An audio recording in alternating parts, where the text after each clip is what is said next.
के अंदर कमजोर को कोई तहफ़्फ़ुज़ नहीं मिलता, जो ताकतवर होता है बस उसका राज है। तो इंसानी माशरों के अंदर, जिस तरह मैं आपको बार बार ये चाहता हूँ आपके ज़हनों में चला जाए कि अल्लाह के सारे पैगंबरों का असल मिशन ही इंसाफ था। और फिर से बता दूं, इंसाफ आजाद करता है इंसानों को, ताकतवर से उसकी जब तहफ़्फ़ुज़ देता है तो इंसान आजाद हो जाते हैं, और आजाद इंसान की परवाज ऊपर जाती है, और अमन, इंसाफ और आजाद माशरे खुशहाल होते हैं। हमारा मसला ये है कि इंसाफ नहीं है, तो ये मेरी स्ट्रगल चली थी।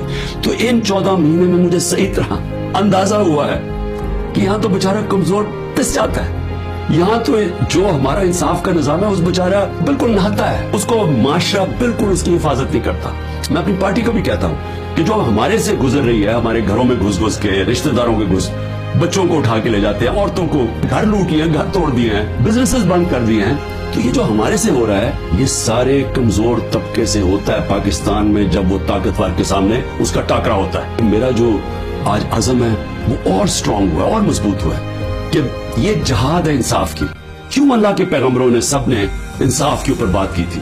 क्योंकि ये इंसानों को आजाद करता है। हमारे लोग गुलाम हैं, हकीकी आजादी इसलिए है। जो भी ये लोग लगे हुए करने, मैं सिर्फ उनको एक पैगाम देना चाहता हूँ कि इस मुल्क का सोचें, इसको तबाह न करें। ये जो आप करने जा रहे हैं, इस सबसे बड़ी पार्टी जो अक्सरियत पब्लिक जिसके साथ खड़ी है, इसको इमरान खान को खत्म करते करते मुल्क की जमहूरियत, मुल्क की आजादी, मुल्क के इदारे, मुल्क का आइन, इस सब को आप खत्म करते जा रहे हैं, और इससे कौमें बचती नहीं है। खास तौर पे जो इखलाकियात खत्म कर रहे हैं, ये बड़ी ख्वाब है पाकिस्तान की। इसके लिए बहुत बड़े जहन थे इलामा इकबाल, किस तरह की स्ट्रगल की, वो बहुत ही बड़े लीडर थे, कायदे आज़म। सारे हमारे बड़े कहते थे कितने खुशकिस्मत हो आजाद मुल्क में पैदा हो, पर ये हमें बदतरीन गुलामी की तरफ जो लेके जाया जा रहा है। ना कोई इंसानियत रहेगी, ना कोई हुकूमत, जो मर्जी चाहे करें, कोई कानून तोड़े, चोरों को ऊपर बैठा दो। मैं अभी भी कह रहा हूँ कि ये जो मुल्क है ये बड़ी ख्वाब का नाम है, और हम सबको, सारों को, मैं सबको कह रहा हूँ कि हमें इसके लिए जद्दोजहद करनी पड़ेगी।